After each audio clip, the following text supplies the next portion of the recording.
धुरंधर movie में अक्षय खन्ना का किरदार रहमान डकैत काफ़ी ज़्यादा फेमस हो रहा है और उसे सभी पसंद कर रहे हैं।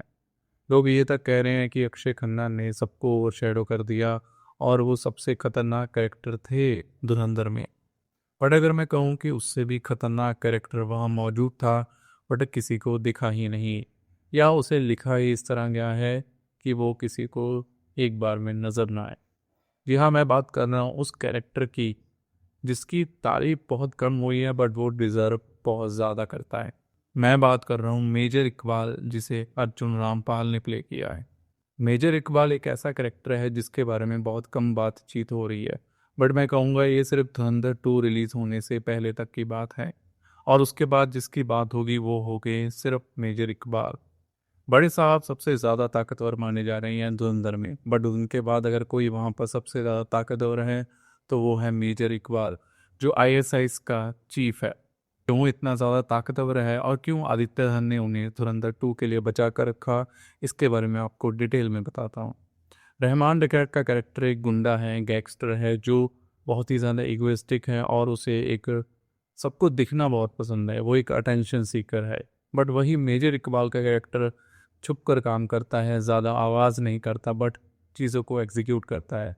आपको वो सीन याद होगा जब रहमान डकैत उसी के ऑफिस में जाकर धमकी देता है कि रहमान डकैत की दी हुई मौत बड़ी कसाईनुमा होती है, और उसके बाद मेजर इकबाल मुस्कुराता है। वो क्यों मुस्कुराता है किसी को समझ नहीं आया था और लगा था कि शायद वो रहमान से डर गया है।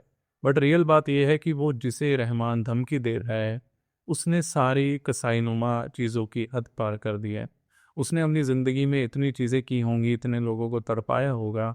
उसका एक एग्जाम्पल हमें मूवी में दिख ही जाता है जब वो एक इंडियन एजेंट को पकड़कर उसके अंदर उसको बांध कर जिस तरह से उसका मुंह नोच रहा होता है, वो दिखाता है कि वो कितना ज़्यादा इंसेंसिटिव है किसी के प्रति। और रहमान उसे धमकी दे रहा होता है तो वो हंस रहा होता है कि बेवकूफ़ तो किसे बोल रहा है, अगर मैं मारने पर आऊँ तो तेरे बीवी बच्चे भी नहीं बचेंगे। और यही चीज़ मेजर इकबाल को खतरनाक बनाती है कि उसने कुछ नहीं कहा। उसने दोस्ती बनाए रखी क्योंकि वो जानता है कि अगर उसे मकसद पूरा करना है तो उसे ऐसे लोगों के साथ डील करना ही होगा। और वो क्यों इतना खतरनाक है उसकी एक चीज़ से अंदाज़ा लगा सकते हो कि रहमान उसको मिलने जाता है, वो रहमान के पास मिलने नहीं आता।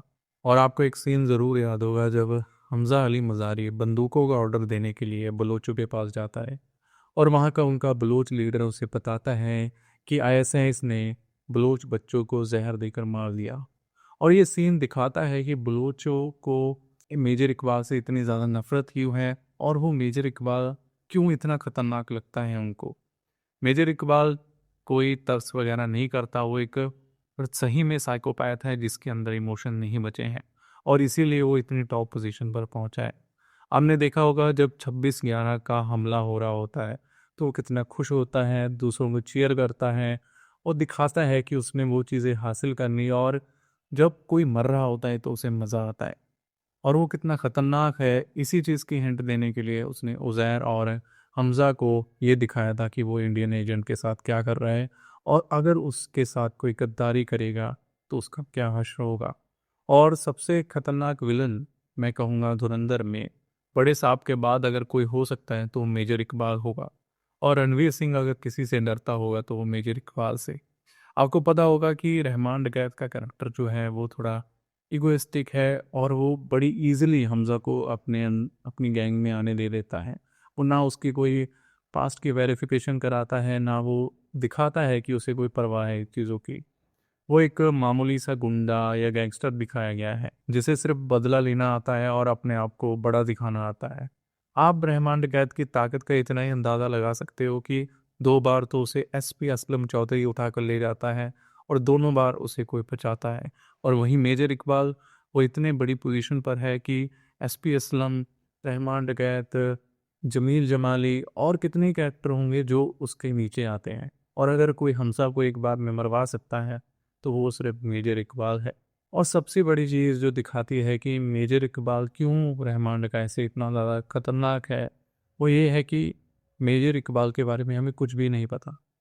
वहीं रहमान डकैत की पूरी ज़िंदगी हमें पता है, उसका बाप कौन था, उसने अपनी माँ को भी मारा, बाप को मारा, उसके बीवी बच्चे भी हैं और उसके बड़े बेटे को कोई मार के भी चला जाता है, चाहे वो खुद हमजा ही था। बट मेजर इकबाल के बारे में कुछ नहीं दिखाया गया है। वो एक मिशन के साथ चल रहा है और वो एक मुजाहिद की तरह ज़िंदगी जी रहा है, और उसके आड़े कोई भी आएगा वो उसे मार देगा। और अगर उसे किसी के साथ दोस्ती करनी होगी, चाहे वो फिर उसका दुश्मन हो, वो पीछे नहीं हटेगा। तो ये दिखाती है चीज़ कि वो रहमान कैसे कितना ज़्यादा डिफरेंट है, बहुत ज़्यादा स्ट्रेटजी के साथ चलता है और दिमाग वाला इंसान है, और उसे मारना आसान नहीं होगा। क्या आपको भी लगता है कि रहमान डकैत से ज़्यादा ताकतवर मेजर इकबाल है? अपनी राय कमेंट्स में ज़रूर बताएं। Thank you.